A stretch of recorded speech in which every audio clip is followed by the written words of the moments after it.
All right, section 6.1 of chapter 6, we're using graphs and tables to solve systems of linear equations in two variables. We're going to find out what the solution to a system of linear equations is, how to find the solution using graphical methods, how to look at the three types of equations, which we've already done in the introduction to this chapter, and then how to use tables to find the solutions for systems. So first of all, let's note that a system of linear equations is simply a pair of linear equations in two variables. Now, usually we have to have two equations with two unknowns or three equations with three unknowns, etc.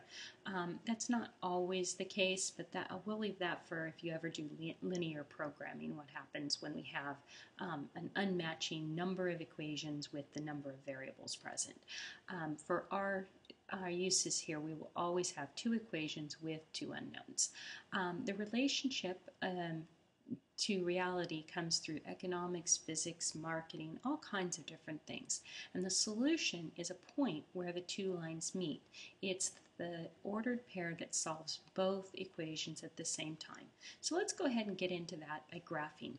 So in order to solve these systems by graphing, what we're going to do is we're going to graph each of the linear equations independently, and then we're going to find where they intersect, and we'll have to label that ordered pair and give that as our solution. Now, you'll recall that we have three different methods for graphing equations. You can use any of those methods that you want. The plug and chug method, you could use the intercept method, or you can use the slope-intercept form method. That's the one that I'll be using, of course. Now, this is such an exacting method that there is no way for me to do that with my little graphing tools over here. I just have to have two exact of a system. So what I've done instead is I have actually scanned in the systems that I've already graphed, and I'm just going to show you briefly how I did this. So I have the system over here ready for us to go. So here is the solution to this system using graphing. So I did the y-intercept, and then I used the slope to count up and over in order to get the three ordered pairs, and down and back and so on and so forth. And then I graphed each of these lines. And then finally what I did was I located the point where they intersected. I came down to the x-axis, over to the y-axis, and created their ordered pair solution. So the solution to this system is the ordered pair 3, 5. And that's how you solve a system. Now let's go back to our next one, and this one's going to be your turn to do. So copy down this set of equations here. Y equals x plus 4 and x plus 2y is equal to 2, and then pause the computer and then go back and see if you got the solution set correct. Okay, so the first thing that I did was I solved this second equation for y to put it in slope-intercept form. So 2y is equal to negative x and then plus 2.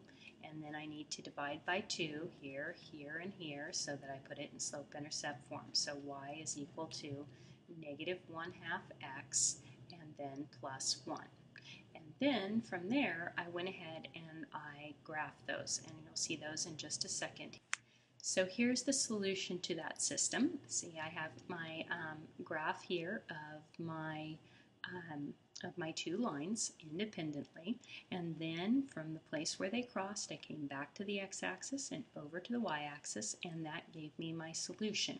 And so you see my solution for this system was x equals negative 2 and y equals positive 2, and that was the solution in this particular case. Now this is exactly like what we did back in chapters 4.3, where we had actually an equation. If we were to look at this one, for instance, we would have had a linear equation in one variable where we had 3x plus 4 is equal to x plus 2. And remember that we learned to solve that by graphing, and the way that we did was we said, okay, well, we're going to graph this side as y equals, and we're going to graph this side as y equals. And so you see that that was exactly what we were doing here. We were solving a system of two equations and two unknowns. So this should seem very, very familiar. In the next video, we're going to tackle the two special cases.